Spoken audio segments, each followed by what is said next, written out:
11 bab. Xalq yetakchilari muqaddas shahar Yerusalimda o'ltiraqlashdi. Qolganlar har 10 oiladan biri Yerusalimda turishqa chek tashlashdi. Chek chiqmaganlari o'z yurtlarida qilib qilishdi.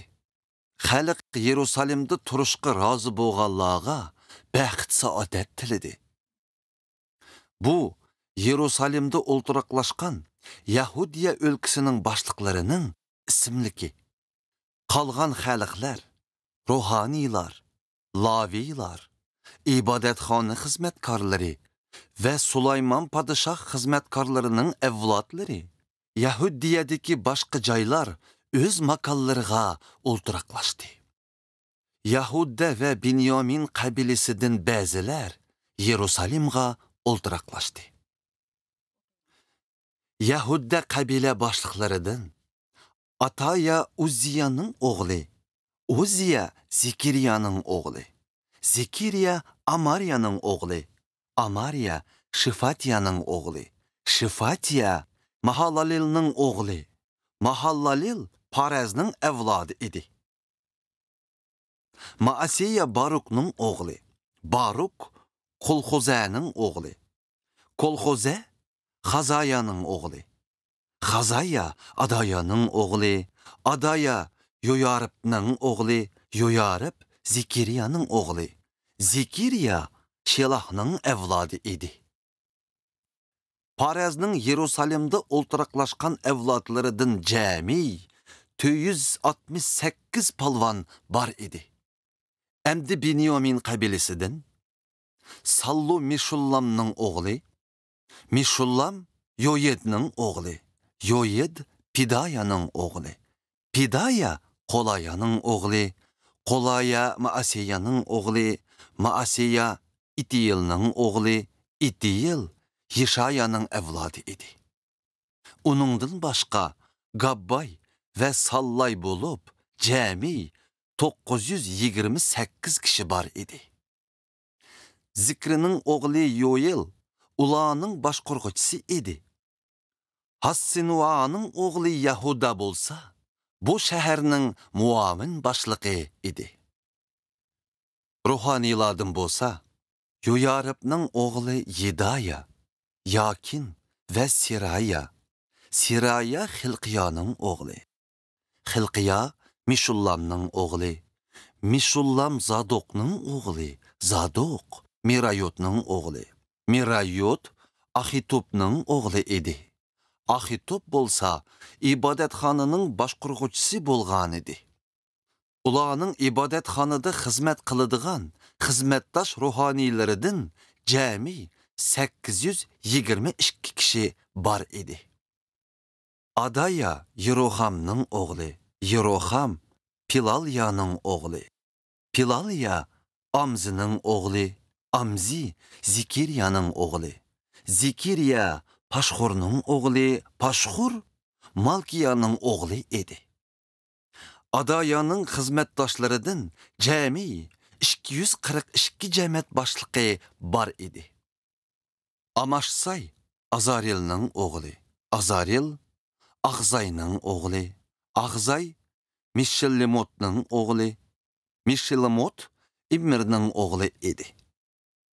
Amashsayning xizmatdoshlaridan 128 palvan bar bo'lib, ularning boshqurg'uvchisi Hagidolimning oğlu Zabdiyel edi.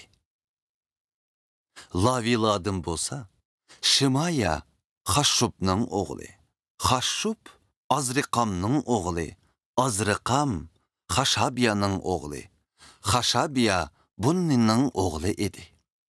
Lavilar yetakchilaridan Shabbetay və Yozabat ibodatxonaning tashqi ishlariga mas'ul edi. Mattaniya Mikaning oğlu, Mika Zabdining oğlu, Zabdi bo'lsa Asafning evladı edi. U ibodatxonada tashakkur etish va duo qilishga yetakchilik qiladi. Baqbuqiya Mattaniyaning yordamchisi edi. Abda Shammuvaning oğlu, Shammuva Galalning oğlu, Galal Yeditutning o'g'li edi. Muqaddas shahar Yerusalimga o'ltiraqlashgan laviylar jami 284 kishi edi. İbadetxona darvozalaridan bo'lsa, Aqub, Talmon va ularning xizmatdoshlari bo'lib, jami 172 kishi edi. Qolgan İsraillar, ruhaniylar ve laviylar Yahudiyaning boshqa joylaridagi o'zi varislik qiladigan makonlarga o'ltiraqlashdi. Lekin ibodatxona xizmatkorlari Yerusalimdagi Ofel egizligiga o'ltiraqlashdi. Ular Ziha bilan Gishpaning qo'l ostida ishlaydi. Uzzi Yerusalimga o'ltiraqlashgan laviylarning boshlig'i bo'lib, u Banining o'g'li, Bani Xashabiyaning o'g'li, Xashabiya Mattaniyaning o'g'li, Mattaniya Mikaning o'g'li, Mika bo'lsa Asavning avlodidan edi. Asavning avlodlari ibodatxonaning munojotchilariga mas'ul edi. Bu munojotchilar padişahning buyruqidagi belgilimi bo'yicha kundalik vazifasini o'taydi. Zarahning avlodlaridan biri bo'lgan Pitahya, Mishizabilning o'g'li bo'lib, Yahuda qabilasiga mansub edi. U Persiya padişahning xalq ishlari maslahatchisi edi.